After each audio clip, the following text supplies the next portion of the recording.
Buenas noches, amigos. Hablar del crimen no resulta cómodo. Durante muchísimos años y como periodista, la verdad es que me tocó cubrir algunas historias, siempre porque tenían un misterio, siempre porque había una conexión con nuestros temas.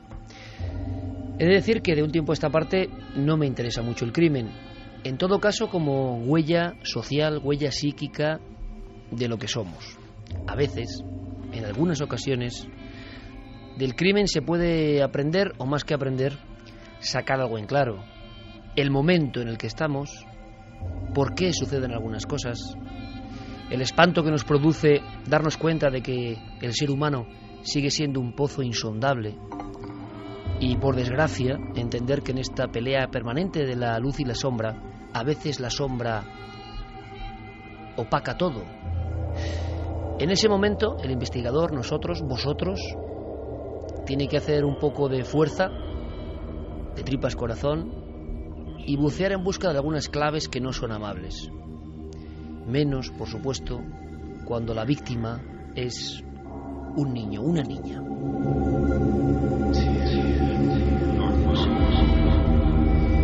No es fácil hablar de estos asuntos y, sin embargo, esta noche ya sabéis que vamos al viento de la actualidad de Milenio 3 desde hace una temporada y un poquito más. Indica que temas como Torres Gemelas, ahí es nada, vuelven a surgir, van a ser titular esta noche. Torres Gemelas, nuevas claves, Michael Jackson, ni más ni menos. Estamos hablando de auténticos iconos, pero desde luego, aunque muchos quizá estéis cansados, aunque muchos con espanto evidente como seres humanos hayáis seguido durante toda la semana las noticias de algo que ha ocurrido en nuestro país y que ha convulsionado como pocas veces, ¿no?, la psique colectiva, nosotros tenemos que aportar algo que quizá pueda ser diferente. No podemos permanecer al margen, primero porque también nos duele, también nos impacta, también nos espanta, también nos hace lanzar preguntas al vacío de la noche. Vosotros podéis hacer también preguntas, porque a veces lo difícil es encontrar una respuesta. Exactamente hace una semana, ahora hace una semana, mientras empezábamos Milenio 3 el sábado pasado, se encontraba un cuerpo en las afueras de Santiago y, por cierto, una zona, hay que decirlo, siempre tranquila, bucólica incluso.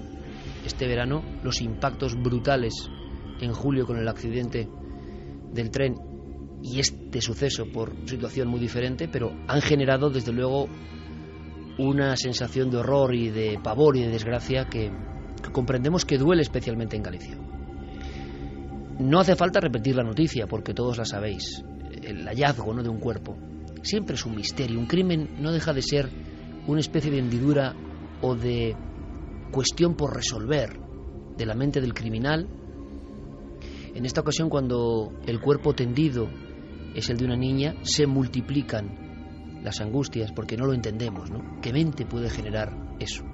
Cuando el crimen queda como parece, de momento, no podemos aventurar mucho más, pero como indican todos los indicios, en familia, el horror ya nos trastoca a todos. Desde ya en este instante podéis lanzar vuestras preguntas, vuestras cuestiones, vías absolutamente abiertas para un tema que sigue siendo oscuro. Es muy arriesgado hablar de esto. Los periodistas de sucesos genuinos siguen investigando y nosotros simplemente, como os digo, vamos a dar un apunte que creo que puede ser interesante porque somos Milenio 3, porque ocurrió casi cuando empezábamos la semana pasada y porque se han deslizado algunos datos que pueden ser absolutamente superfluos o no, o hay un código cifrado, o hay una información que interesa, o hay elementos de los que casi nadie va a hablar y resulta que pueden ser importantes. Cuando ocurren estas cosas, desde luego, yo lo que pienso es en qué momento evolutivo estamos, ¿no? Siempre hay una especie de tremenda bofetada. Nos sorprendemos en torno a lo que son capaces algunos hombres y algunas mujeres. Había un blog. El caso de la niña Asunta ha dado la vuelta al mundo, no solo a España. Clicando en algunos diarios digitales, observaba, y es un impacto también en la mente colectiva, cómo todas las noticias tenían que ver con diferentes parámetros de este caso. Como una noticia tremenda de Agatha Christie, una novela mejor dicho, o como una historia de esas que de pronto a todo un país le arrebataban la atención y las sensaciones y las emociones. Asunta significa quiere decir el nombre aquella que se supera. También como palabra, como término, como tercera persona del singular presente, modo indicativo del verbo asuntar, significaría poner atención, atender, comprender bien algo, averiguar, pensar, reflexionar. ¿En qué pensaba esta niña? Nos ha sorprendido a todos el hecho de que hiciese un blog con 12 años, que dejase algunas claves y algunos signos que quizá, repito, no tengan nada que ver. Pero estoy seguro que la audiencia de Milenio, en toda España y América, quiere saber algo de eso. Es el momento, a la 1:37 de la madrugada, de conectar con nuestros compañeros Cadena SER en Vigo. Nos acompaña Nacho Mirás, que es un excelente periodista, que siempre que le pedimos ayuda ahí está, que conoce como nadie los entresijos de la Galicia eterna, ¿no? Y que ha trabajado de lo lindo en La Voz de Galicia para ofrecer información de primera mano. Imagino su sorpresa al ver este blog que hablaba de fantasmas, hablaba de cazadora de fantasmas. Ella misma se ponía como una cazadora de fantasmas, esta niña, ¿no? Tan desgraciada en su fin, tan terrible. Hay investigadores, lo vais a escuchar en esta primera parte del programa, que creen que hay claves que tienen que ser atendidas e investigadas.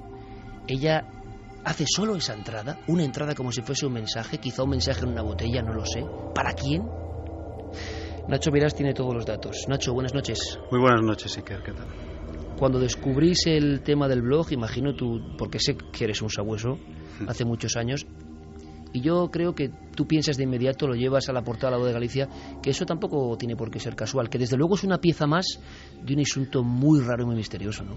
Es información, desde luego, ¿no? Es algo que, de no haber sido el final que fue, el de Asunta, pues no pasaría a ser pues el ejercicio de una chiquilla de 11 años, ¿no? De casi 12 años ahora, 11 años en el momento en el que escribió el blog. Es un documento complicado, es un documento en el que se dan unas claves espaciales, unas claves temporales que nos hacen pensar porque esta niña arranca un blog con un único post, como bien decías, justo en un mes que no es un mes cualquiera, es el mes de julio del año 2012. Algo ocurre en esa familia en el mes de julio del 2012. Se muere su abuelo. El abuelo de Asunta aparece muerto en su casa, como antes, 7 meses antes, había ocurrido con su abuela, que también apareció muerta en su cama, en su hogar, en Santiago, ¿no? A partir de ahí, Asunta, con la ayuda de alguien, que según vayamos hablando te diré quién es y cuál es la pieza que nos falta en todo este puzzle, empieza a hacer un blog en el que, como tú decías, se define como una cazadora de fantasmas. Y va a escribir ese único post en el que se dan muchas claves de una historia que podría, de alguna manera, tener algo de cierto, alguna preocupación, algo que le pasaba por la cabeza a ella, o es simplemente fruto de la fantasía. Si lo es, en cualquier caso, los hechos recientes, los hechos de ahora, nos hacen echar la vista atrás y encontrar sentido en algunas de esas expresiones que ella utiliza y que ahora podemos comentar. Esto es Milenio 3 en la cadena SER, para España y para todo el mundo. Estamos todos, pido disculpas por mi voz, ya sabéis, los virus son otro misterio. A mí en este caso, en estas semanas no me abandonan, pero desde luego lo importante es la información. Hay mucho más esta noche, pero creo que es que España está realmente convulsionada, pocas veces, ¿no? Todos los elementos de esta historia. Una madre, si es que es la madre, yo no puedo aventurar nada, lo dirá la justicia, pero parece que los investigadores tienen datos suficientes. Se recuerda un caso antiguo, el de Hildegard, que aquí contamos con todo el tipo de detalles, la madre que construye una niña casi perfecta y luego la derrota o la rompe, de alguna forma. ¿Qué paralelismos puede haber? Sí que quiero que escuchéis algo importante. Vicente Garrido es uno de los maestros de la criminología en este país. No es un cualquiera, desde luego. Se han detenido algunos de los grandes asesinos en serie por las investigaciones de Vicente Garrido, nuestro primer perfilador, nuestro primer autor de perfiles psicológicos de aquel que mata. Bueno, pues Vicente Garrido, desde luego, no pensaba que el asunto del blog era una cosa baladí, que hay que investigarlo, que ahí está. Nos decía esto. Bueno, yo creo que un blog, en la medida en que tiene afanes literarios, pues constituye una proyección de lo que es la vida, las inquietudes y la personalidad de la persona que lo hace, en este caso la niña. El hecho de que hubiera una narrativa criminal en ese blog, que por lo demás estaba bastante reciente, con anterioridad a ese momento en el que ella dice mi madre me quiere matar o mi madre me está matando, me está envenenando, pues eso indica que ese blog, desde luego, en esa ideación o en esa imaginación criminal estaba probablemente transmitiendo ya una angustia que tenía la niña, porque el oyente tiene que pensar que la idea que pueda tener una niña de 12 años de que su propia madre quiere matarla puede ser una de las experiencias más terroríficas que puede tener un niño. Vicente Garrido, el gran catedrático de la criminología en nuestro país, profesor de la Universidad de Valencia, que no tiene la menor duda, esto hay que investigarlo. Nacho Mirás habla de esta información, la publica, todos nos quedamos un poco sorprendidos, yo el primero. Vamos a intentar leer, si quieres, entre líneas. Por supuesto, saludo del equipo. Santiago Camacho, buenas noches, compañero. Buenas noches, Iker. Javier Sierra, buenas noches. Muy buenas noches, Iker. Javier Pérez Campos, buenas noches. Hola, Iker, buenas noches. Todos muy impactados. Fermín Agustí, Geray Martínez, con estas músicas tan especiales, que en el fondo también son una aproximación a las nubes oscuras de la mente, ¿no? Carmen, buenas noches. Buenas madrugadas, Iker. Impactada también especialmente. Abrimos líneas de contacto, escuchamos a Nacho, escucháis todos a Nacho, que es lo importante esta noche, y luego ya debatimos. Pero imagino que las redes sociales, Nave del Misterio, están hirviendo con este asunto. Como creo que está toda la sociedad española, conmocionada por el asunto de un asesinato tan terrible de una pequeña, de una niña. Abrimos las vías de contacto del programa, como siempre hacemos, a través de las redes sociales, Twitter, Facebook y Google+. Nos tiene que buscar en Nave del Misterio, y nuestro correo electrónico milenio3 con número @cadenaser.com. Visualmente, Nacho, compañero, ese blog nos llama la atención ya no solo por el contenido, que ahora vamos a intentar resumir, por sus incógnitas, sino hasta por la... Vamos a llamarlo escenografía, el diseño, ¿verdad? El diseño es una plantilla que ella escoge de las que se pueden elegir en una plataforma de blogs muy conocida, basada en una conocida película, ¿no? Entonces, pues, Anatomía de un crimen, y ya cuando entras sabes que vas a leer algo que tiene misterio, ¿no? Y solo tiene una pequeña presentación, hay una imagen que es parte de un cuerpo, que forma parte de esa plantilla del blog. Y el blog está escrito en inglés, es un ejercicio hecho en inglés con alguien que se presenta en el primer post, la primera entrada, como una cazafantasmas. Me llamo Asunta, soy una cazafantasmas y voy a escribir este blog con la ayuda de mi amiga Sophie Elizabeth Patton, o Peyton, no sé cómo se pronuncia. A partir de ahí dice que va a escribir ese blog porque ha escuchado hablar de historias, pues de fantasmas en los parques de Santiago, y que le gustaría dejarlas por escrito. Los ubica, por cierto, esos fantasmas de la ficción, en varios parques. Claro, del romanticismo o de la realidad en la que cree. Yo eso no lo sé, no sé si habéis indagado en algo, pero creo que encima, para más Inri, en alguno de esos parques hemos estado juntos, sí, Nacho, haciendo un programa precisamente de Milenio 3. En el Parque de Bonaval, uno de los que fue cementerios de la ciudad, reconvertido por el arquitecto portugués Álvaro Siza en un parque magnífico, estupendo, donde efectivamente hicimos un especial sobre el Camino de Santiago juntos, y que es un espacio que está muy cargado de muchas cosas, ¿no? Ese es uno de los espacios en los que ella sitúa, o tiene la intención de situar, porque realmente se queda en dos de los parques que salen en ese primer post, que es el que nos trae aquí para reflexionar. Como tú bien decías, puede ser simplemente un ejercicio de fantasía, pero hay que ver cómo ha acabado Asunta y la importancia que tiene cualquier cosa que haya podido decir, ¿no? Esa información. ¿Qué te llama la atención como sabueso periodístico, Nacho, de lo que se escribe en ese blog? El relato yo casi me lo sé de memoria. Es un relato en inglés, muy breve, muy sencillo, escrito con el lenguaje de una niña de su edad, y cuenta la historia de una pareja. Ella cuenta la historia de una pareja, de un matrimonio muy feliz, que era un hombre y una mujer que tenían un hijo varón. Un día, un hombre malo, ella utiliza un lenguaje pues poco adjetivado, un lenguaje sencillo, un hombre malo mata a la mujer.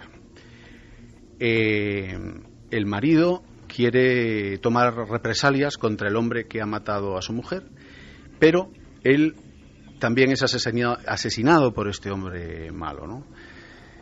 El espíritu de él vaga por el parque de la Alameda de Santiago, esperando a su mujer, sentado en los bancos, a ver si aparece, y el espíritu y el cuerpo de ella están en el parque de Belvís, que es un parque también que está muy céntrico en Santiago, muy conocido, pues esperando reunirse con su marido, ¿no?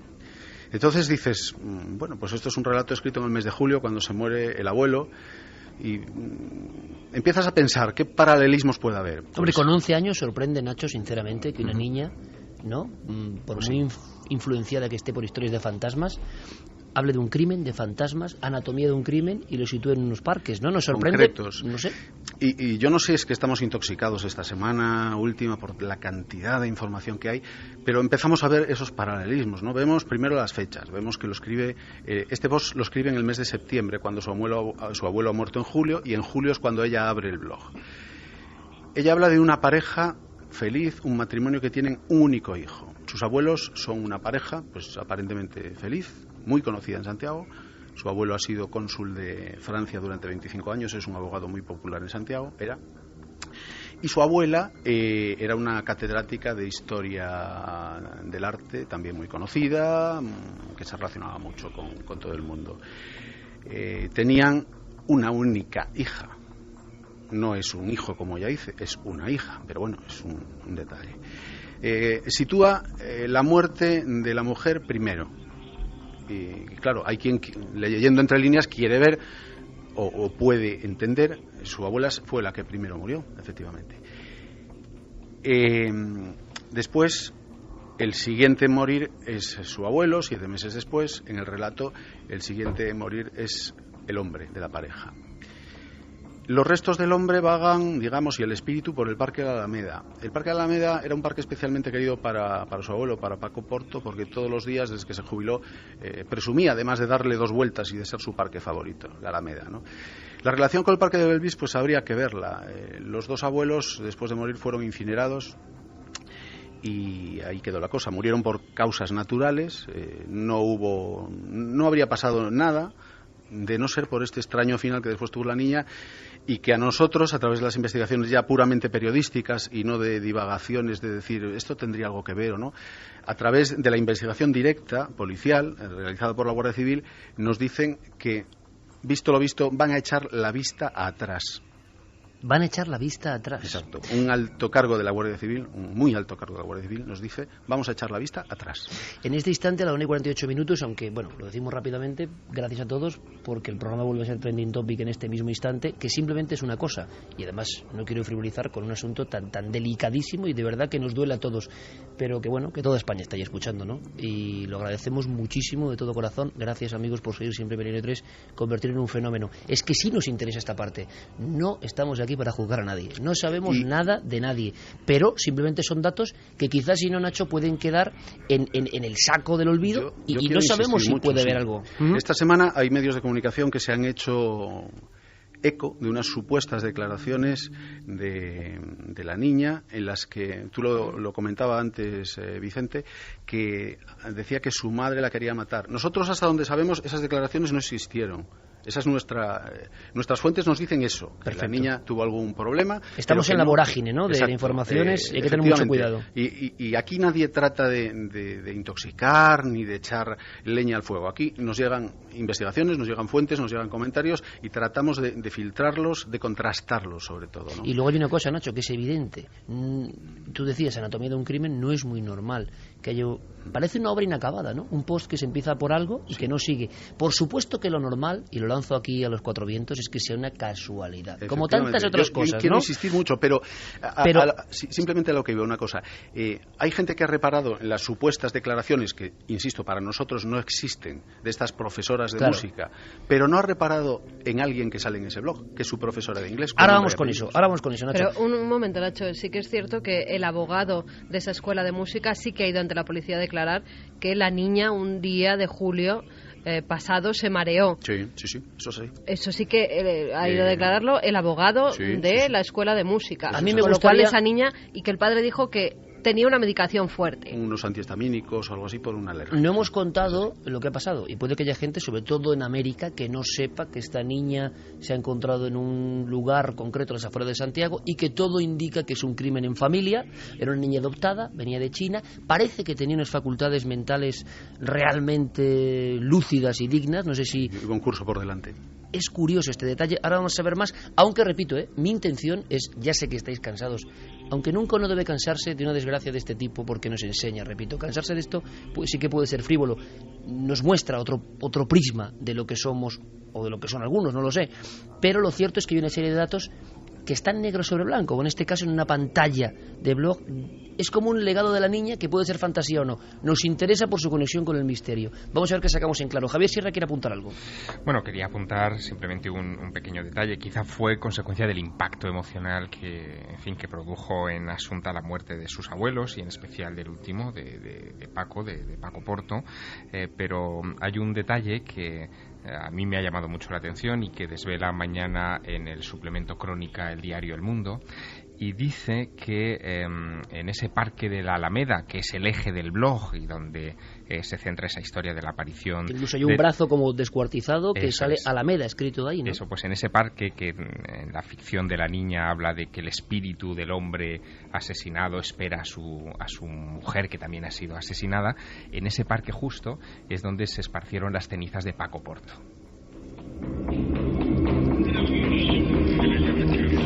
Toda una serie de simbolismos que quizá no tengan que decir nada, o como en las historias realmente enrevesadas y llenas de, entre comillas, ¿no?, significados ocultos, igual sí tienen que decir y se nos pasan. Bueno, no sabemos la importancia, digamos, real para la investigación, pero un evento de esas características desde luego debió dejar un impacto emocional en la niña, y quizá influyó en esa ficción que, en fin, que no sabemos si enmascara algo o no. Eso lo tendrán que decir los investigadores policiales. Nacho, porque es un mero pasatiempo de niña que se asoma a la pubertad, de esto de los fantasmas, bueno, pues Galicia, ¿no?, el romanticismo, esos parajes.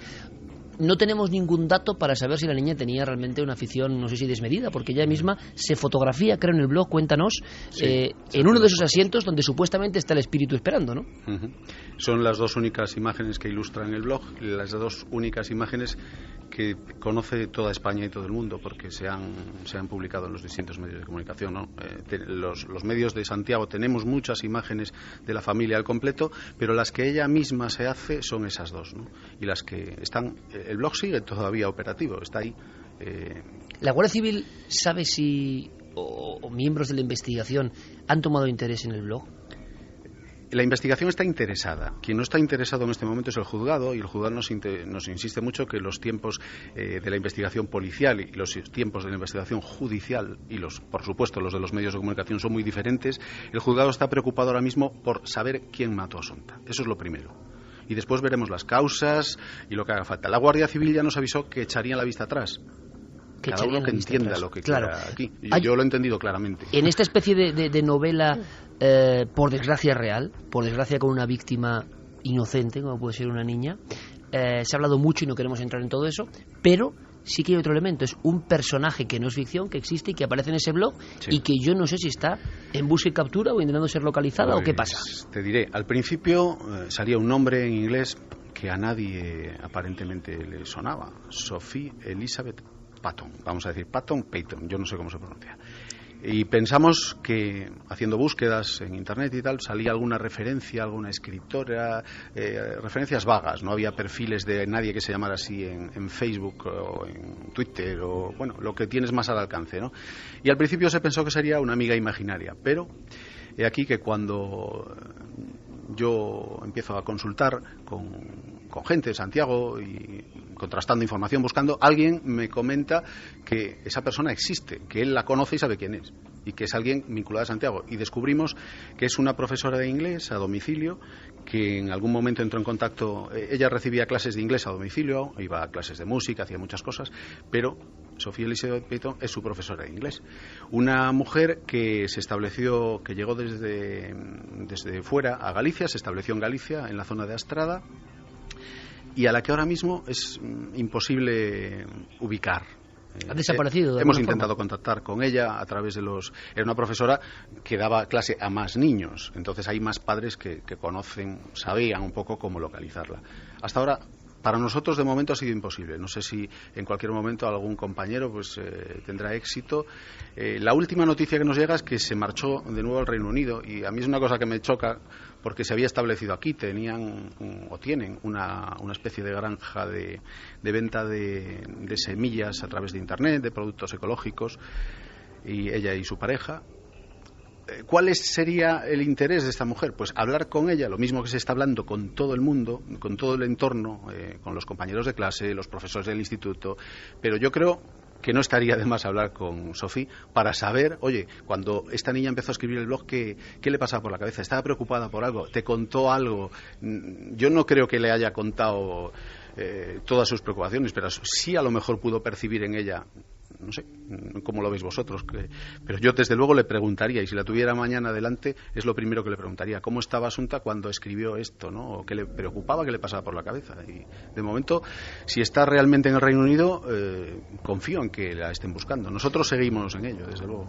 Sobre todo porque pone su nombre, ¿no? También sí, en ese blog, porque parece que en un principio parecía que podía ser una compañera suya, porque se dirige a ella como dos cazafantasmas, sí, claro. Se incluyen, con lo cual no piensas que es una persona adulta. Y el blog además es el típico, la típica herramienta que yo uso también en mis clases para que la gente pues se exprese, ¿no? Es lo que hacíamos antes con las libretas de toda la vida, pues ahora todo el mundo tiene un blog, y en una clase de inglés seguro que estoy convencido de que la propia profesora llegó a decirle, oye, pues es una buena herramienta para que te expreses, ¿no? El blog. Entonces tuvieron que estar las dos diseñando la plantilla, tuvieron mucho contacto en las clases de inglés. Pues, algo nos podrá contar, o a lo mejor nos va a decir, oye, estáis muy perdidos, simplemente claro. Pues es todo casualidad. Bueno. Nacho, sean casualidades o no, simplemente es un detalle que no es habitual en el mundo de la criminología, en la investigación policial, ni mucho menos.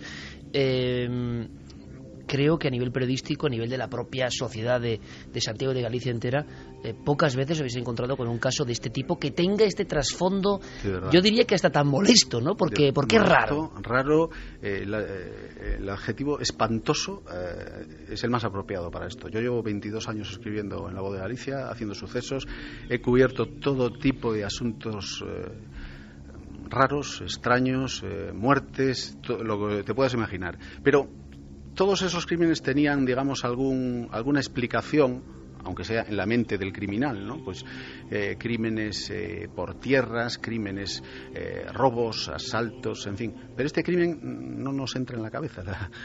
Los móviles los desconocemos. Se especula, se estudian cuáles son esos móviles, si eran móviles económicos, si es la mente humana y sus vericuetos. Pero no nos entra en la cabeza a nadie.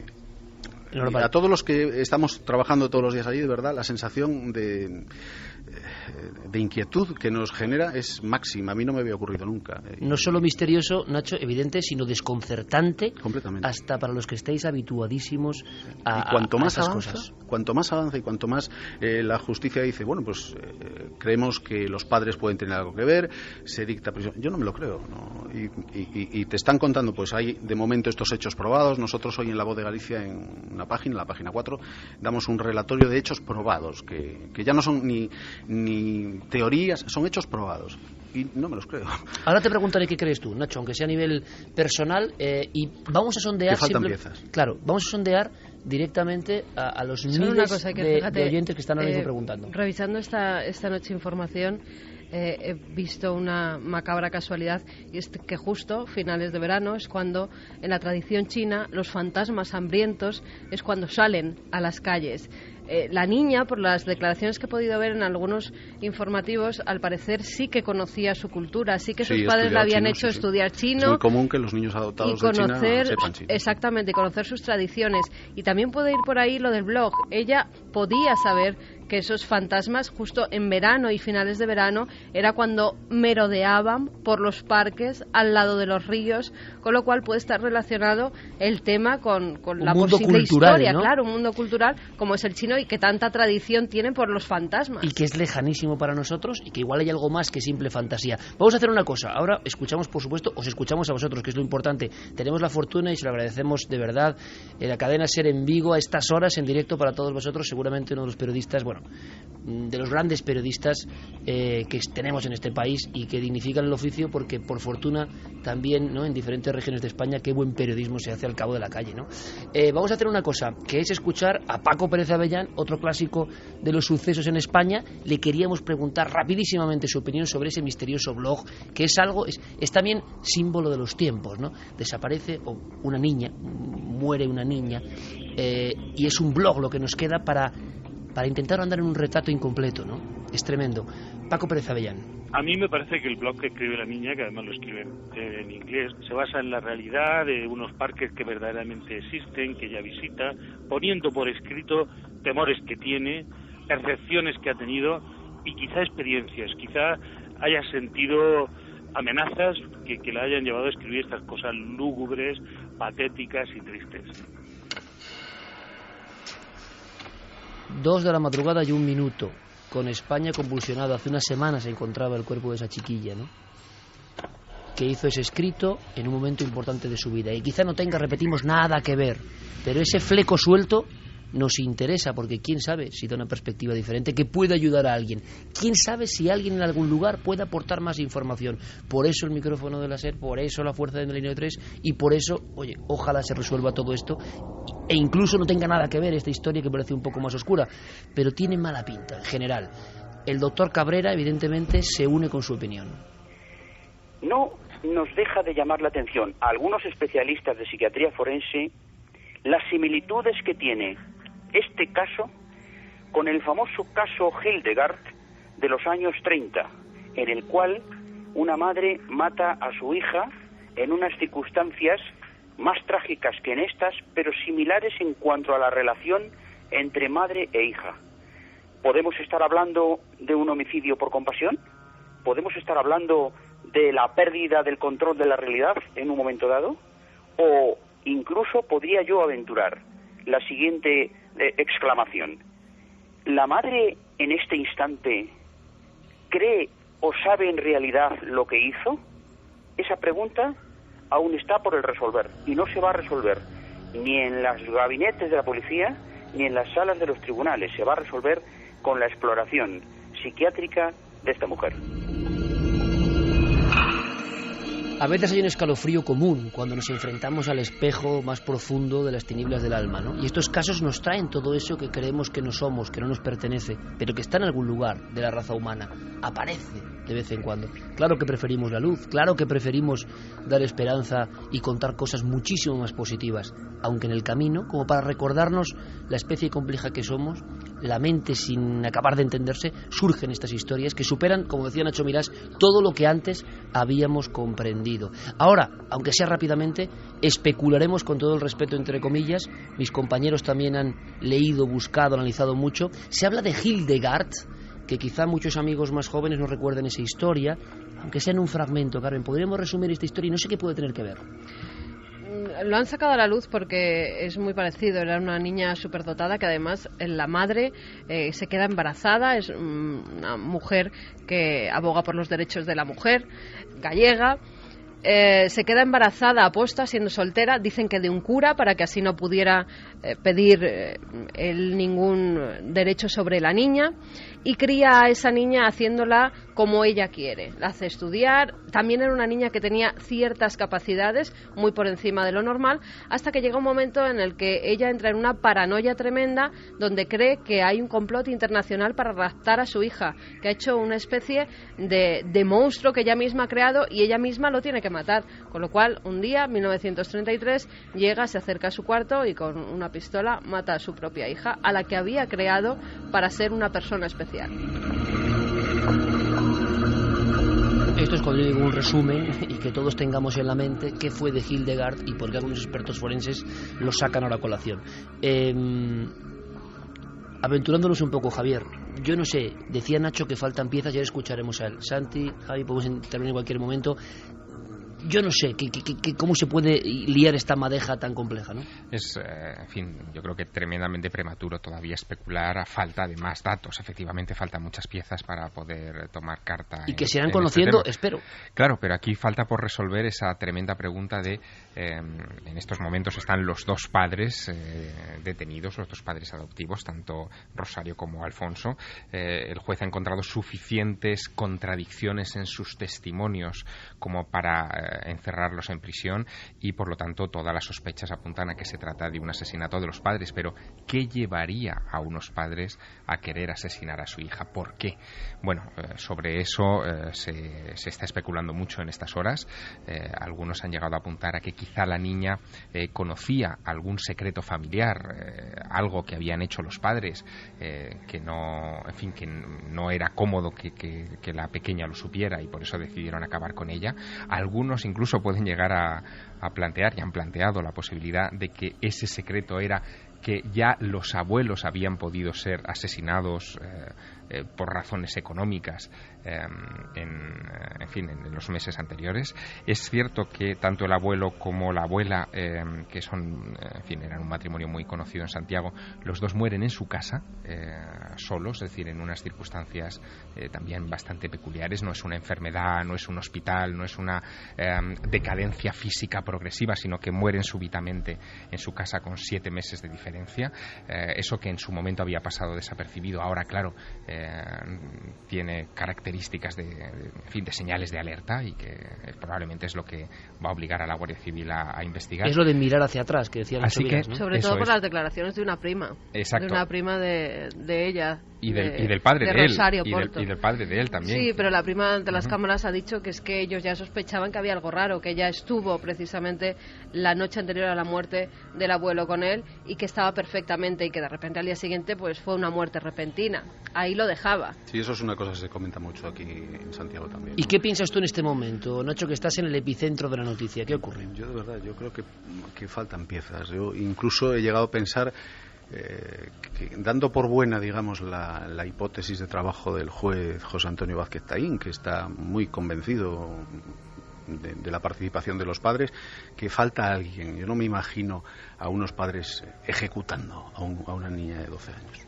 No puedo, no me cabe en la cabeza. Qué miedo ha dado ese falta a alguien. Y yo recuerdo una cosa, un fragmento de esta historia, así como hecha a pedazos, nunca mejor dicho, ¿no? Por desgracia, pero que tiene que ver con una declaración. Yo no sé qué se sabe de eso, Nacho, pero eso le ha impactado a todo el mundo. Al parecer la madre declara que en mitad de la noche, en la madrugada, sí, en cierto momento aparece un individuo. ¿Qué es esta historia? ¿Qué sabéis? Sí, es una de las primeras contradicciones. A la madre la pillan, digamos, en varias contradicciones. Ella da unas horas de que llega a su casa, no se encuentra a su hija y tal, y a partir de ahí se inicia la búsqueda, la encuentran muerta a las pocas horas, y unas cámaras de seguridad desmontan su versión, porque la ven con la niña a horas subiéndose a en un coche camino, pues posiblemente de la casa que tienen en Teo, que está a unos 4, casi 5 kilómetros de Santiago. Y esto es la primera contradicción.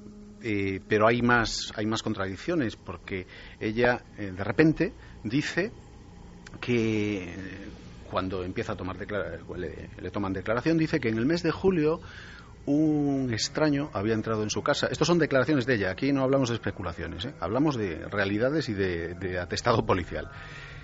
Un hombre había entrado en su casa con unos guantes de látex y había intentado matar a su hija. Y claro, le dicen, oiga, ¿cómo usted no denunció esto ante la policía? Yo, si no sé, Iker, cómo lo ves, pero si entra alguien en tu casa, no es que lo denuncies a la policía, es que llamas a la policía para que venga a tu casa y ni cruzas la puerta. Y aparte saber que iba por su hija, ¿no? Está dentro del cuarto, sí, o merodeaba por el cuarto. Era un hombre corpulento, creo recordar, con unos guantes de látex, que lo persiguió y el hombre se escapó. Y que decidió no contar nada por no preocupar a la niña. Hombre, esto ya inaudito, esto ya rozar el rizo, ¿no? La cabeza. Los que somos padres, no te cabe la cabeza. No. Si yo me encuentro a alguien en mi casa, no sé si hasta me cambiaría de casa directamente. Claro. Y esta es una de las cosas que ella utiliza. No, sí, tal, pues apareció un hombre y tal. Con una y esto frialdad, no tiene mucho sentido. No tiene sentido, igual que no tiene sentido las reacciones que ella tiene, pues tanto en el tanatorio, el día que depositan ya el cadáver una vez que le hacen la autopsia, como el día que incineran a la pequeña, ¿no? Las reacciones que ve la gente. Tampoco se entiende. Las reacciones que tiene cuando están registrando su casa y se ríe. Nacho, y podría tener una explicación en el hecho, también se está comentando en estos momentos en diversos medios de comunicación, de que Rosario padecía lupus. Y también es una de las cosas que se dice. Y que esto puede tener una derivación neurológica y por lo tanto estamos hablando de un trastorno psíquico severo. Yo la he visto, la he tenido delante, y ves a una persona que algo no codifica bien. ¿Qué transmite?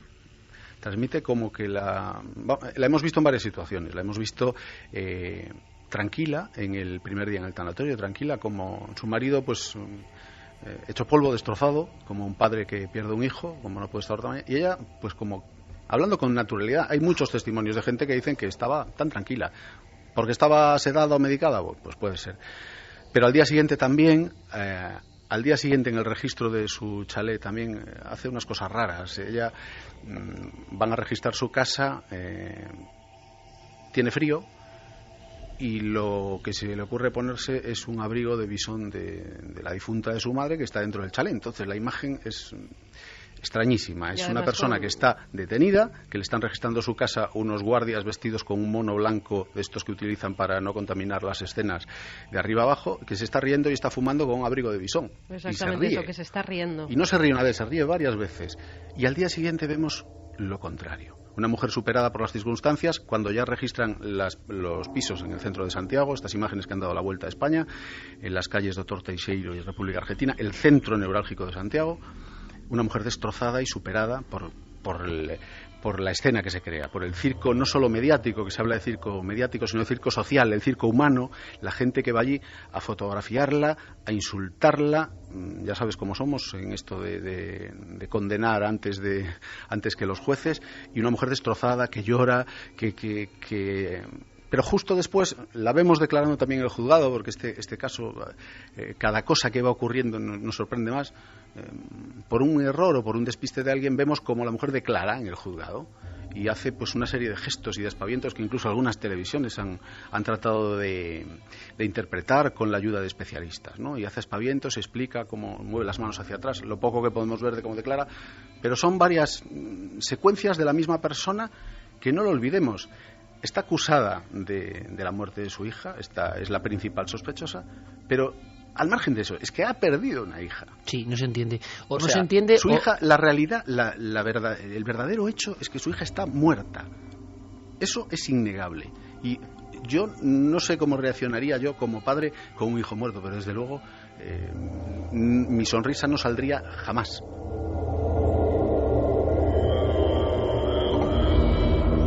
Por eso yo comentaba que cuando nos miramos en estos espejos nos espantamos de lo que somos, que en el fondo todos somos la misma especie, aunque ya también hay que empezar a pensar si somos diferentes especies, no lo sé, pero lo cierto y verdad es que el ser humano y las profundidades de su mente y de su alma no dejan de helarnos en ocasiones. ¿Cómo es posible que se vivan estos microuniversos? ¿Qué está pasando por esa cabeza? Da la sensación, luego te lo pregunto para cerrar, Nacho, de que quizá puede haber una gran sorpresa en esta historia. ¿Esperáis algún aldabonazo? Vamos a hacer una cosa, simplemente vamos a tantear, como hacemos aquí, el inconsciente colectivo. ¿Qué está opinando nuestro público? Que es variadísimo, de todos los lugares de España, de América, del mundo, y que sé también, por cómo lo estás contando de forma magistral, evidentemente, que tiene este crimen desgraciado. Si no fuese con todos estos elementos que estamos contando, no sería lo mismo. Es decir, ha calado hondo en el alma colectiva porque no se entiende y porque cuando se hurga todavía es más raro, más extraordinario, más alejado de las conductas positivas, ¿no? Vamos a escuchar. Antonio Palomero dice: es muy raro, siempre se ha dicho que los hijos adoptados son los más deseados y por tanto los más amados.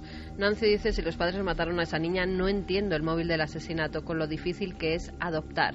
Eduardo Montiveros: si lo que escribió esa niña no es basado en hechos reales, se ha perdido a una gran escritora. Entidad Oscura dice: todo apunta al móvil económico como motivo de ese horrendo crimen, porque los padres querían hacerse con la herencia de la niña. Javi dice: yo descarto el móvil de la herencia, lo que me impacta es la sonrisa de la madre el día del registro. Becky: quizá fuera sensitiva, una mente prodigio que sabe más de lo que debiera. Martín Copede: ahora bien, es muy sospechoso que tanto los abuelos como Asunta hayan sido incinerados tan sumamente rápido. No es normal. Sara dice: ¿cómo se puede resolver un crimen y encontrar al asesino sin buscar también las causas del mismo? Juan Francisco Gómez: la niña describió en esos fantasmas las figuras de sus padres que en el futuro no lejano podrían tener algo que ver. Nacho, un apunte más. Hay cientos, miles de personas preguntándose cosas, lanzando cuestiones al aire porque no se entiende, no se comprende. Es lo que se llama la convulsión colectiva. Bien, ¿hay algún detalle, alguna pista? Porque yo no tengo mucha información, pero también hay rareza, incluso en la forma en la que se halla el cadáver. No es normal, ¿no? Sí, es lo primero que llama la atención a los investigadores. Es que además, cuando yo me entero, te voy a contar cómo me enteré yo de esta noticia. Yo estaba en una playa el domingo de Galicia, quemando los últimos rayos del verano. Se acababa el verano además ese día. Y me llaman y me cuentan que ha aparecido este cuerpo, que es de una niña china y tal. Y lo primero que nos llama la atención es que está como si lo hubieran dejado con cuidado en la cuneta, ¿no? Y automáticamente me viene a la mente un capítulo, yo creo que pues de una serie de televisión, ¿no? En el que sabes que las series de televisión de policías se basan en casos reales, después los dramatizan, los edulcoran, pero siempre hay una base de crímenes reales, ¿no?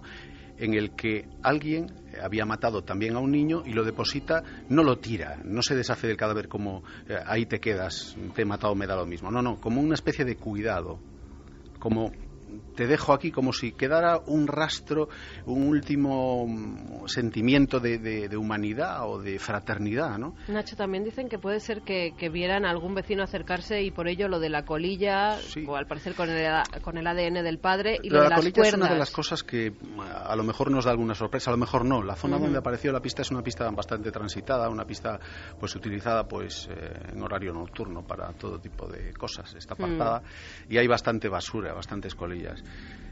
Pudo ser, pero aún así fue dejada con cuidado y eso fue lo primero que nos vino a la cabeza, decir, esto es alguien que la quería. Pero es que no lo pensamos nosotros, lo pensó la policía también. Dijo, hay una cosa que además a mí me ha llamado la atención y lo apuntaba uno de los oyentes, lo de la incineración tan rápida de la niña. Sí. Ni los propios criminólogos que han entrevistado durante estos días pues entienden por qué en un caso de un crimen de una niña se ha podido incinerar esta cuando no es lo normal. A nosotros nos llamó también la atención. La explicación un poco que encontramos es que es cierto que Santiago tiene el mejor equipo forense de España. Uno de ellos está en Santiago de Compostela. El equipo de medicina legal es magnífico y es consultado por gente de todo el mundo para hacer todo tipo de pruebas de ADN, para crímenes. Los restos de los niños de Ruth y José estuvieron en Santiago, los huesos. No lo sé, no sabríamos explicarlo, porque le hicieron muchísimas pruebas, hubo 5 forenses participando en la autopsia, pero de todas formas se decidió efectivamente incinerar el cuerpo y nos ha llamado mucho la atención porque los cuerpos hablan, las cenizas no dicen nada. Igual que los abuelos, porque lo sacaron en el programa de Ana Rosa. Fueron incinerados los dos, fueron eso lo contrastamos con las esquelas. Además sin autopsia, a pesar de que habían muerto en la casa. Hoy en día si te mueres dentro de una casa te tienen que hacer la autopsia, por si acaso te han envenenado, la muerte no ha sido natural, y en ambos casos ponía que la muerte de los abuelos había sido de forma natural, pero no había autopsia y de nuevo incinerados. Santi. Hay una reflexión y un llamamiento que no me iba a quedar a gusto si acabásemos este tema y no lo hacía. Yo no sé si el blog de Asunta era o no una llamada de atención o una llamada de socorro. Lo que sí sé es que este caso nos ha llamado, por la cantidad de circunstancias que tiene a su alrededor, mucho la atención a la opinión pública, pero de confirmarse las sospechas, el caso de Asunta sería el caso 19 de este año de niños asesinados por sus padres. 300 en los últimos 15 años. Así que yo creo que a la menor llamada de atención, al menor síntoma, a la menor sospecha, con que pudiésemos evitar una sola muerte, nunca se peca por exceso de prudencia, nunca se es un entrometido por intentar a lo mejor salvar la vida de alguien indefenso. Así que yo creo que si todos estamos un poquito más atentos, pues quién sabe si a lo mejor un día podemos saltarnos uno de estos temas y no tener que hablar de esto aquí. El hallazgo del cuerpo hace una semana, en una fecha de las que los expertos en otros niveles, no quiero relacionarlo ni muchísimo menos, en ritualística hablan de fecha límite, ¿no? Exactamente, entre un cambio de estaciones. Mañana me apunta Javier Sierra a mano, rápidamente, porque él sabe que es un dato, bueno, pues que puede ser el final, ¿no? Mañana, 30 de septiembre, Asunta cumpliría 13 años. Con 13 años, qué inocente se puede ser, ¿no? Que descanse en paz, que esté en algún sitio mejor que el que le ha tocado vivir, por desgracia, y que tienda, ¿no?, hacia las áreas más luminosas de la consciencia y de la realidad, porque esto, como decimos, quizá haya oyentes, no lo sé, no creo, porque esto es tremendo, ¿no? Nos ha cogido por la pechera a todos, ¿no? Porque hay casos que tienen estos elementos. Alguien puede pensar, bueno, ya hemos escuchado mucho, pero como dice Santiago Camacho, de esto hay que hablar, informar, y si alguien tiene conciencia y se puede dar alguna pista más, pues habremos hecho una buena misión. Nacho, no sé yo si tú crees que puede haber otros implicados, que eso ya daba hasta más miedo todavía, sinceramente. Como en tantos casos, ¿no? Se ha hablado de implicados que nunca aparecieron, ¿no? ¿Tú crees que sí? Es una sensación personal, pero igual es una irresponsabilidad, pero es que yo creo que tiene que haber algo más. Bueno, es tu opinión, es mi absolutamente opinión, libre. Sí, es mi opinión. Yo creo que hay que seguir buscando y que aquí puede haber algo más, incluso... Es que yo no soy capaz de ver ni Alfonso. Yo conocí a Alfonso y he estado en miles de ruedas de prensa con Charo, con Rosario, su mujer. No los veo capaces de matar a su hija. Nacho, hay una cosa que se está comentando también en Twitter. ¿Esta mujer era también adoptada? Pues mira, es una cosa que efectivamente se está comentando mucho. A nosotros nos consta que no, pero la gente insiste, y de verdad, la información que nosotros manejamos es que no. En este caso concreto de la niña Asunta, tenemos también la dificultad de que está pasando ahora mismo y de que pueden surgir datos que cambien todo lo que ahora mismo estamos contando, pero no seríamos fieles a nuestra idea de informar de lo que no se suele contar, este área un poco más desconocida que hemos conocido, nunca mejor dicho, gracias a la gran labor de Nacho Miras, periodista de pro de La Voz de Galicia, informador sobre el terreno, no hablar desde la lejanía, y que yo sé el esfuerzo que ha sido para él, primero porque no voy a decir que haya una consigna general, pero sí que se tiene un cuidado extremo, incluso en esta casa es lógico, por hablar de los hechos probados, pero somos Milenio 3 y nos conceden esa venia, podemos meternos en profundidades donde nadie se mete. Bueno, son nuestras cosas. A veces en esas cosas, en lo que parece anecdótico, están las claves. Nacho Miras, gracias, compañero, por esta noche, y por favor, si surgen nuevas historias, cosas que puedan aclarar la situación, estamos en contacto. Un abrazo muy grande. Un placer. Y gracias por tu labor. Gracias, amigo. Gracias.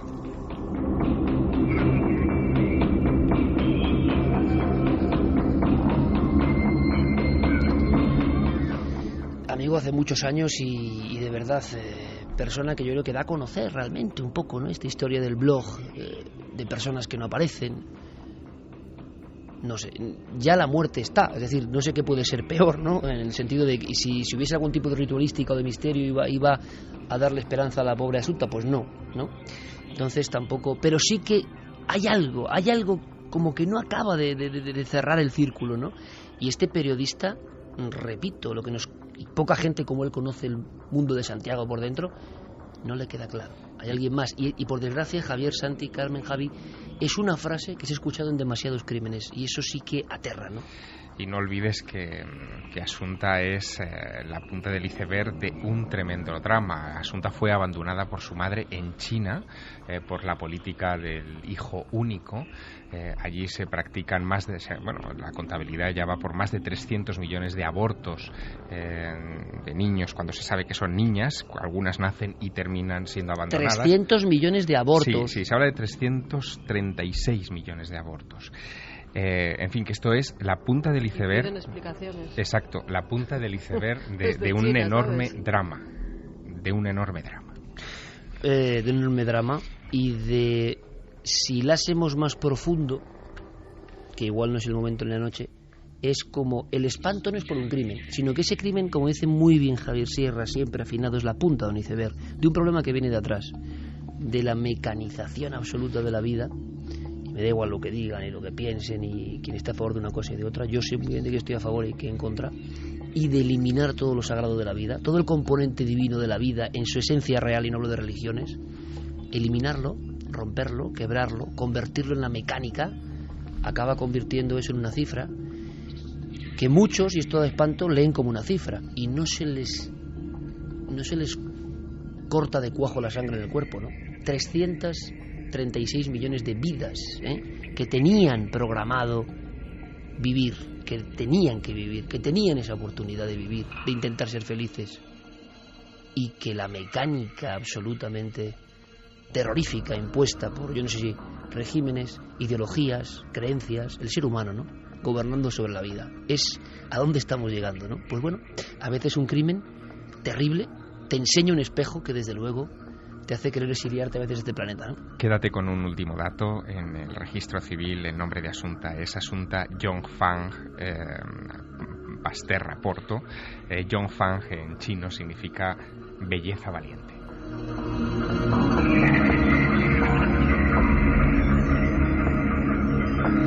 Sobrecogidos nos quedamos con esta historia, ¿no? Terrible. Yo no sé si podemos dar una última pincelada, Carmen, y enseguida entramos con otra historia. Esta noche, bueno, en tercero tenemos muchas cosas, pero la actualidad es así. La actualidad es así. Y nos habla de figuras que murieron de forma extraña. La que viene es Michael Jackson. Sobran presentaciones, ¿no? También hay una conspiración. En su última conversación dice una frase que tenemos que analizar. Michael Jackson habla de alguien que está por encima de los gobiernos. No me quiere o quiere eliminarme.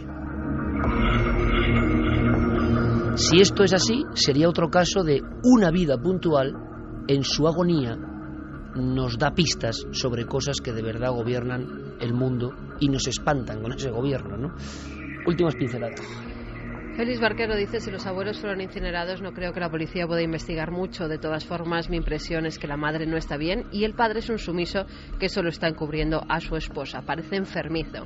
Cancela Freire dice: os puedo asegurar por experiencia, desgraciadamente, que cuando pierdes un hijo no tienes ganas de reírte en mucho tiempo. Siempre y cuando seas normal, claro. Carlos Quintero: tengo la sensación de que las pruebas al lado del cadáver fueron llevadas a propósito.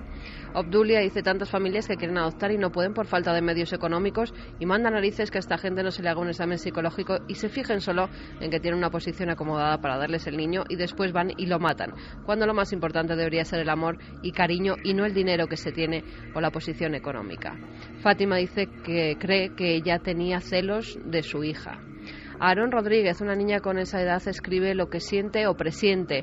No creo que esto sea una casualidad. Volvamos a nuestra niñez y pensemos. Begoña Cebrián dice: nunca podré entender cómo unos padres pueden llegar a matar a su propia hija por dinero. Me pregunto si hubieran hecho lo mismo si la hija hubiera sido natural y no adoptada. Luego hay muchas historias que tienen que ver con... Encima es un crimen en la... no voy a decir alta sociedad, pero sí sociedad influyente, sociedad aparentemente acomodada, y eso como que todavía impacta mucho más, ¿no? Con una vida que es más cómoda. He leído una frase que, repito, lo digo muy claro, porque yo no sé si tiene que ver con alguna declaración real o no, pero en alguna información periodística decían: parece ser, la conclusión es que les faltaba dinero y les sobraba la hija, ¿no?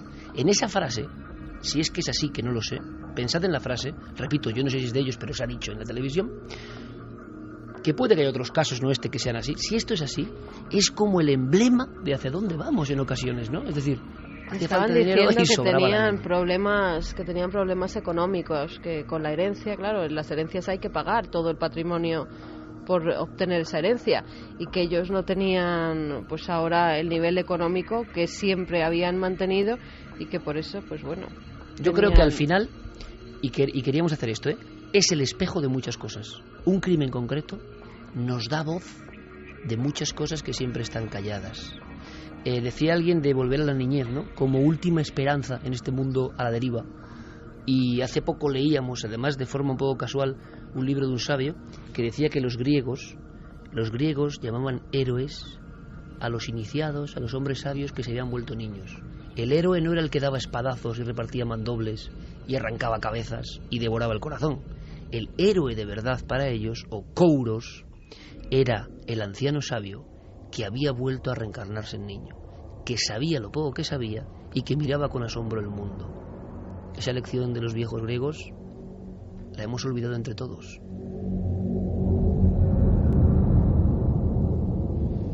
Vamos a cambiar de tercio. Por supuesto, cualquier información, Carmen, sobre este asunto, asunto de Asunta, ¿no? Pobre cría y cómo nos convulsiona, ¿no?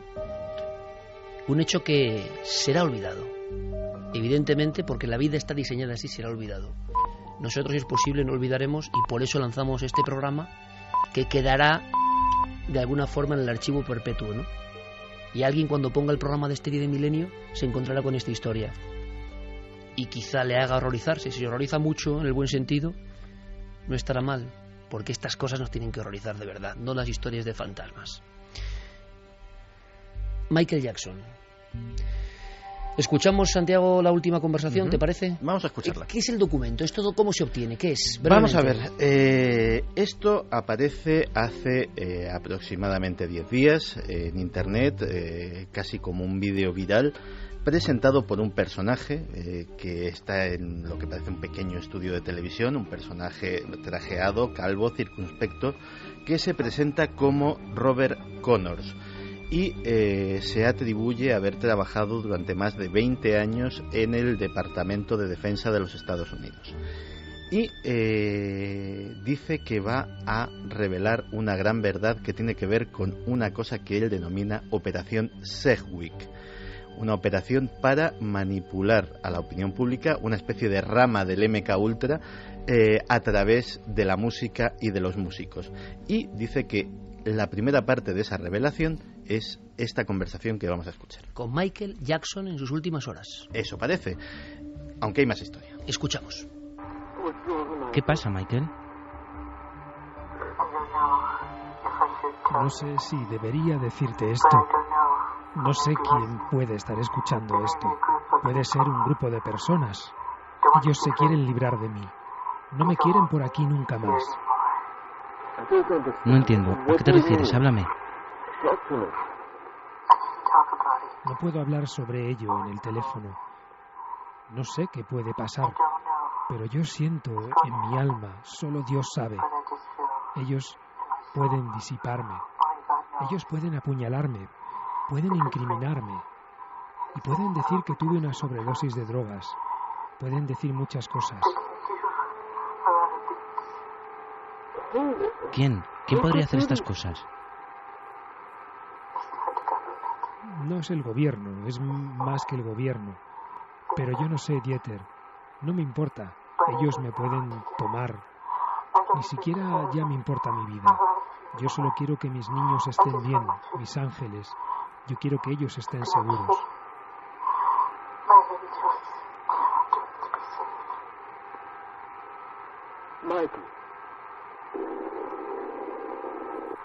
Me tengo que ir. ¿Era Michael Jackson, Santi?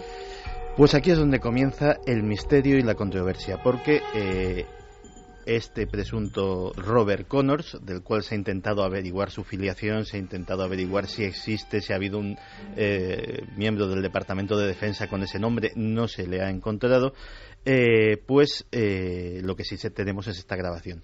Ha habido expertos que han analizado la grabación y juran y perjuran que esa es la voz de Michael Jackson, pero aquí empieza lo extraño, porque el tal Robert Connors dice que el pasado día 23, si el gobierno no hace público la existencia de este proyecto secreto, él va a dar los datos sobre este tema. Llega el día 23 y no pasa absolutamente nada. Comienza a haber rumores de que alguien ha matado a Robert Connors, pero automáticamente en la página que se originó esto aparece un vídeo de un rapero relativamente conocido en Estados Unidos, que se hace llamar Prince E.A., que aparte de rapero es un activista político muy activo, valga la redundancia, y no se sabe absolutamente nada. Entonces, a día de hoy se está especulando con que todo esto haya sido un viral publicitario del tal Prince E.A. Pero claro, luego están los que dicen que la llamada, que ellos dan por hecho que o el imitador es realmente bueno o la persona que está al otro lado del hilo telefónico es Michael Jackson. Por otro lado, nadie sabía identificar quién es este tal Dieter, que es el otro interlocutor al que se refiere, que no es ni mucho menos el tal Robert Connors, con lo cual hay montado una confusión, como suele pasar en todos estos casos, en la cual absolutamente nadie se aclara, y a ver si en fechas futuras pues podemos ampliar un poquito y ver si esto realmente es una publicidad viral o qué era. Lo curioso es que han aprovechado una circunstancia muy concreta que es real sobre Michael Jackson, ¿no? Sí, es que justo ahora están esperando la sentencia que hay un juicio que la madre y los hijos de Michael Jackson han puesto contra AEG Live, que era la empresa que iba a llevar a cabo los nuevos conciertos de Michael Jackson. Decías tú ese nombre puede ser de una persona perteneciente a esta empresa, porque el hijo de Michael Jackson ha salido declarando en el juicio que su padre en varias ocasiones le había dicho que le iban a matar, que estaban presionándole demasiado y que hablaba casi todas las noches durante horas con alguien de esta empresa diciéndole que los médicos incluso estaban inyectándole demasiados medicamentos para que él estuviera bien. Cosas que se han sabido y que son tremendas en el juicio, porque han tenido que declarar tanto los médicos que han hecho las autopsias. Ha sacado incluso el médico una foto de la autopsia tremenda, porque tiene todo el brazo Michael Jackson lleno de pinchazos. Se ve su brazo izquierdo completamente saeteado con agujeros.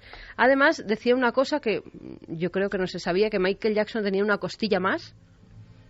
Pues se ha sabido durante este juicio, y que tenía una especie de chip en su cuerpo que emanaba una sustancia, porque él era adicto a la cocaína y a la heroína, y que entonces descubrieron ese chip que emanaba una sustancia que hacía que no tuviera esa adicción, que no tuviera deseo por consumir drogas. Todo eso se ha sabido durante el juicio último que se ha hecho, ya te digo, contra esta empresa, que al parecer fue la que contrató al médico que inyectó los medicamentos a Michael Jackson y que murió por homicidio involuntario, pero Michael murió por la inyección que le puso con tantos fármacos. Pero es curioso porque nos encontramos como al principio otra especie de crónica de una muerte que tiene unos símbolos que nadie comprende, que es un personaje conocido, emblemático, ¿no?, en todo el mundo, y ahora la gran confusión.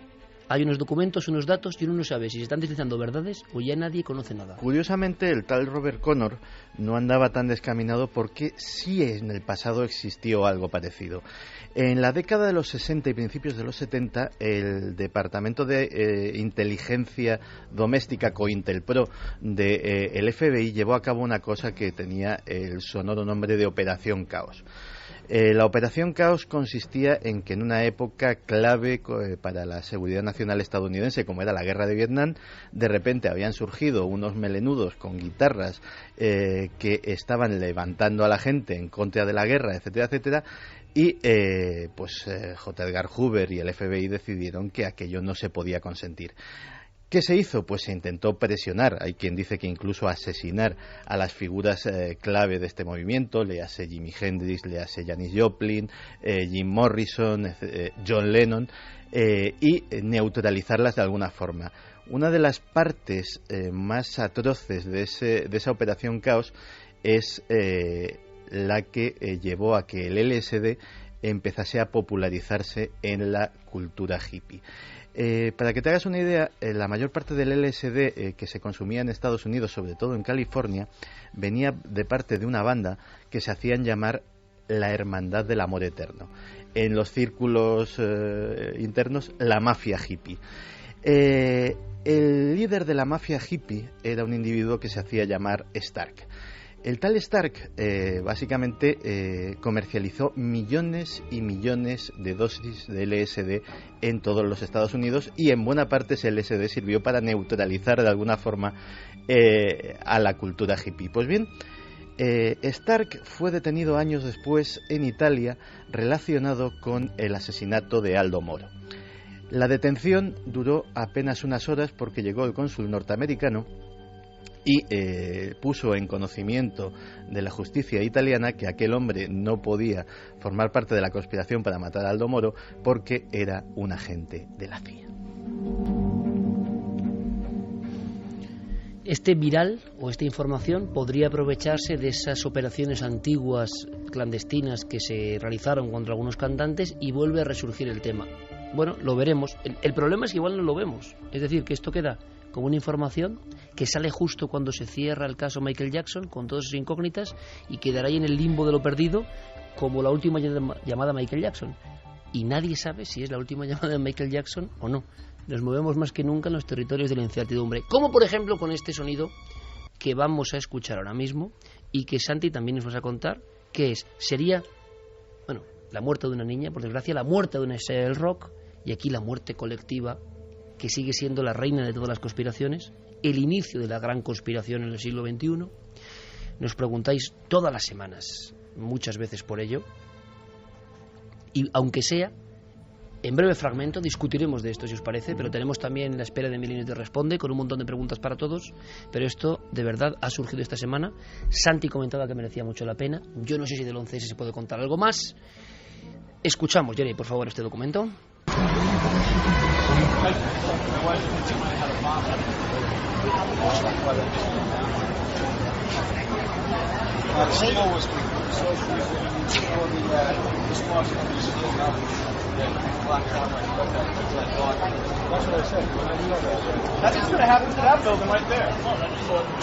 Y nos vas contando, Santi. Pues sí, esta semana también el portal norteamericano LiveLeak ha sacado a la luz un documento gráfico que yo creo que todo el que pueda acceder a él merece la pena, y es imágenes absolutamente inéditas hasta ahora del 11S. Imágenes tomadas por un videoaficionado en pleno Manhattan, retratando en primera persona, como si tú, yo o cualquiera de nosotros estuviéramos paseando por allí, la confusión, el terror. Que es lo que escuchábamos, ¿no? Efectivamente. Ese inicio del terror. Los gritos de espanto, las sirenas.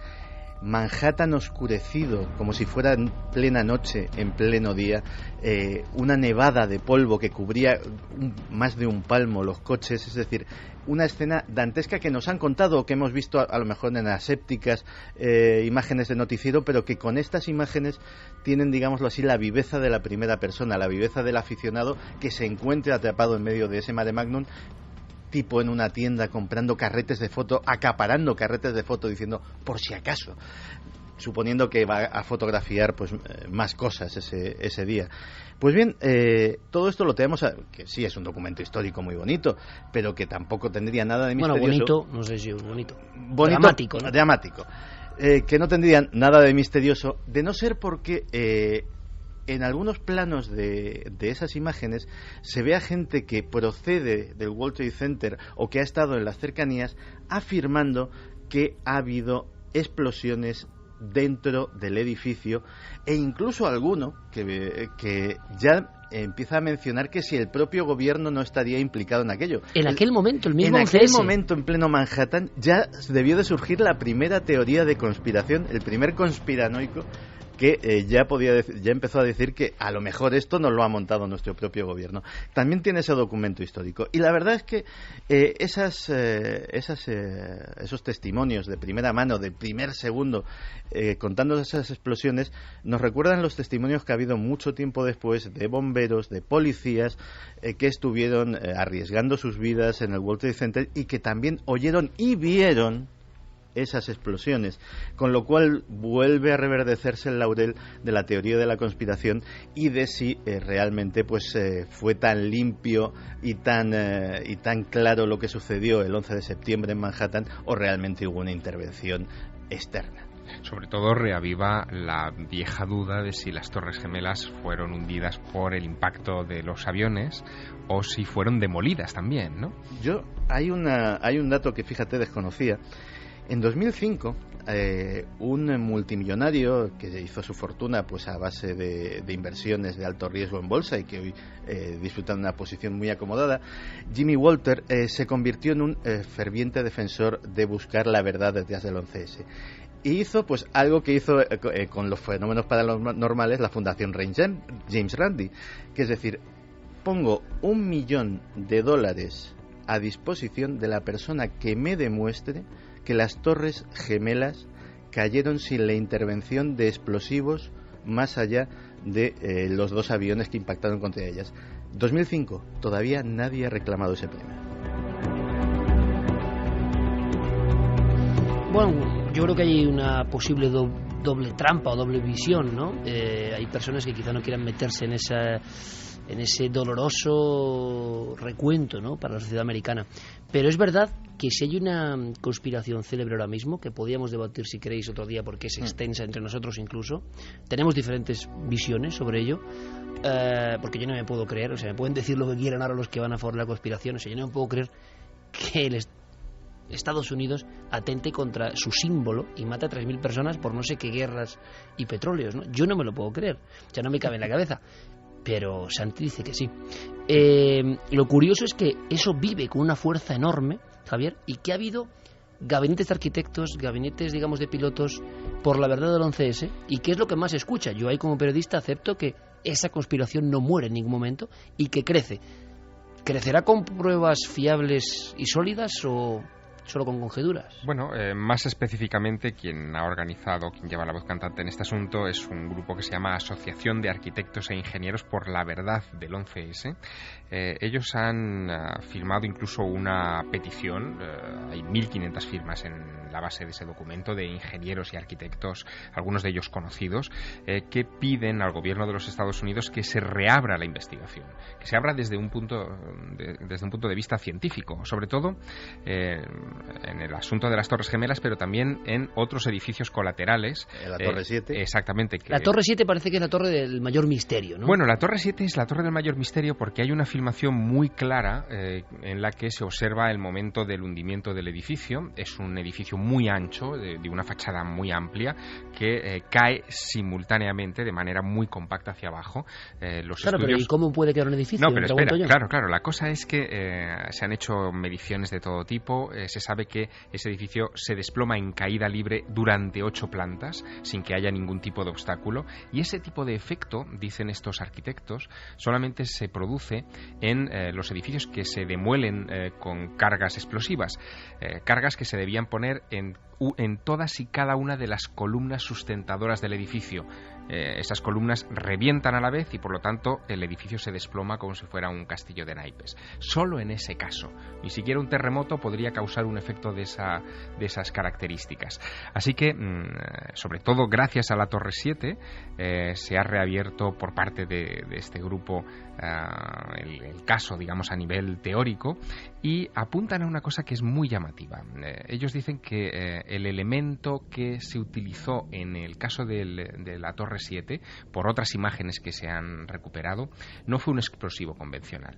Fue una cosa que se conoce como termita química. Es una composición pirotécnica que, para que nos entendamos, casi oxida el metal de manera instantánea, provocando unas temperaturas que se retroalimentan y que son prácticamente ingobernables e insofocables.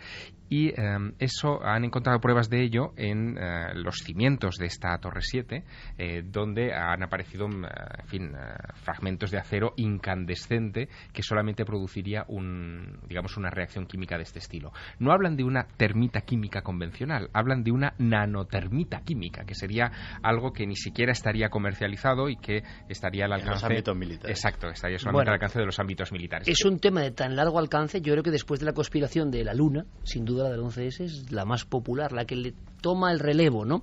Y muchísima gente, muchísimos oyentes, la creen a pies juntillas. Yo me imagino a miembros del ejército de Estados Unidos poniendo cargas dentro de las Torres Gemelas. Vamos a matar aquí a nuestro símbolo para hacer una guerra con no sé quién. Pero claro, también he escuchado tantas cosas que no creía y luego son verdad. Más bien pensaría yo, de ser así, en cosas que están por encima de los gobiernos, ¿no? Más que el propio gobierno estadounidense. Pero, si os parece, tenemos un debate abierto sobre esto, con las pruebas que hay, porque sería extensísimo. Y ahora nos espera una sección muy querida. Mis amigos y compañeros no saben, excepto Javi, las preguntas. Milenio 3 responde. Ya sabemos, Carmen, que hay un correo electrónico. Milenio3 con número @cadenaser.com. Y ahí, casos, cosas por favor precisas. Y luego Javi y Fermín nos llaman para que quede muy claro, ¿no? Os agradezco todo el esfuerzo, porque aquí la cuestión es no preguntar sobre las cuestiones del programa de actualidad normales, sino otros casos. Y surgen casos interesantísimos. Todos tenemos nuestra opinión. Vamos allá. Milenio te responde.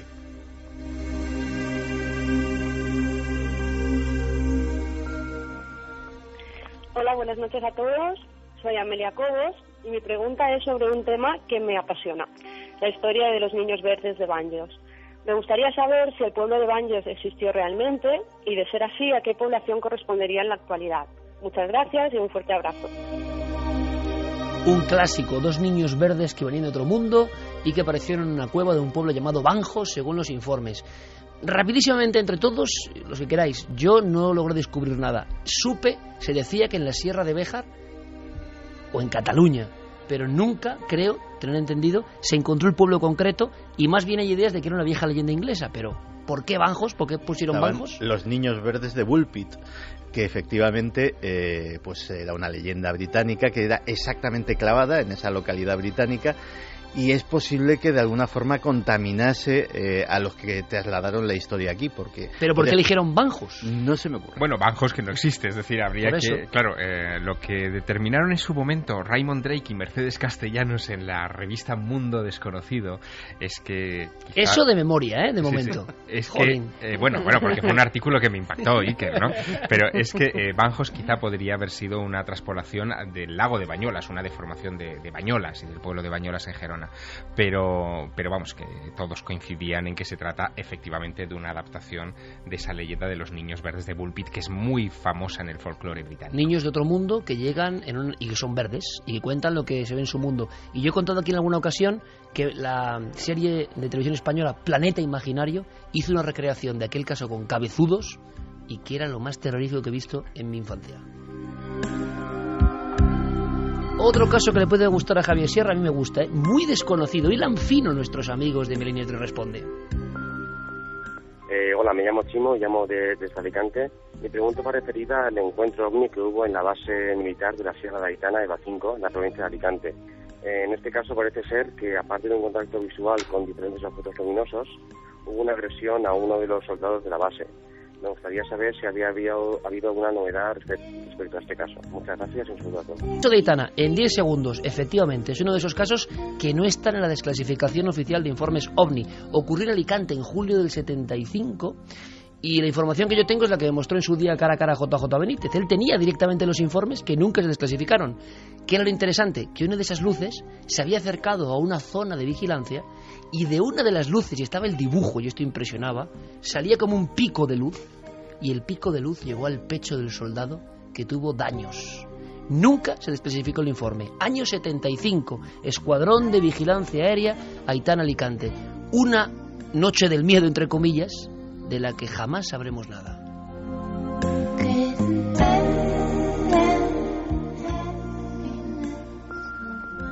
Hola, buenas noches. Soy David de Guadalajara.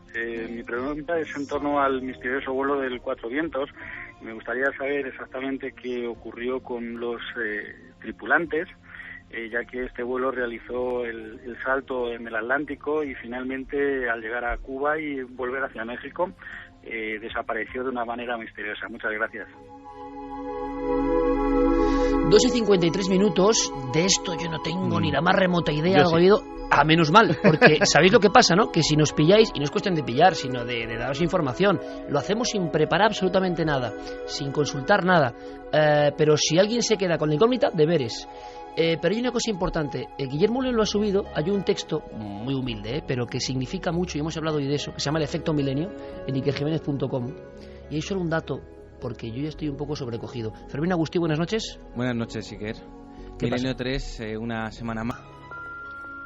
Pues mi nombre es Emilio Fernández y tengo inquietudes de que escuché lo de la estatua de Manchester, famosa, sobre una estatua que ya en el 2008 oí de una estatua en Vietnam de la Virgen María que se movía sola, tenía una especie de velo que se movía sola el manto y la verdad que las imágenes en YouTube eran espectaculares. Y he dejado un poco de seguir la historia, de escucharla y no sé en qué acabó. Entonces quisiera preguntaros cómo ha quedado esa historia. Muchas gracias. Este era Emilio, creo que Emilio nos ha pillado. Porque yo pensé que preguntaba por lo de Manchester. No, preguntaba por una virgen que se movía en Vietnam. Bueno, que conste que hay una enorme tradición de estatuas que se mueven en un montón de lugares. En el año 85... Sí, pero Vietnam. No, Vietnam no, pero en el año 85 yo recuerdo una oleada de ellas en Irlanda, ¿no? Claro, sí. Claro. Esto es muy de Javier Sierra también. No tengo la respuesta a Vietnam, pero lanzo la loncha lateral de Irlanda. No sé, lo buscaremos a ver si encontramos algo. Pero habrá que buscarla de Vietnam, vale. Entre Irlanda y Vietnam hay un abismo, ¿no? Sin duda. Claro, Javier ha intentado, pero aquí sí que Emilio nos ha pillado, no sabemos. ¿Por qué no será la de Medjugorje?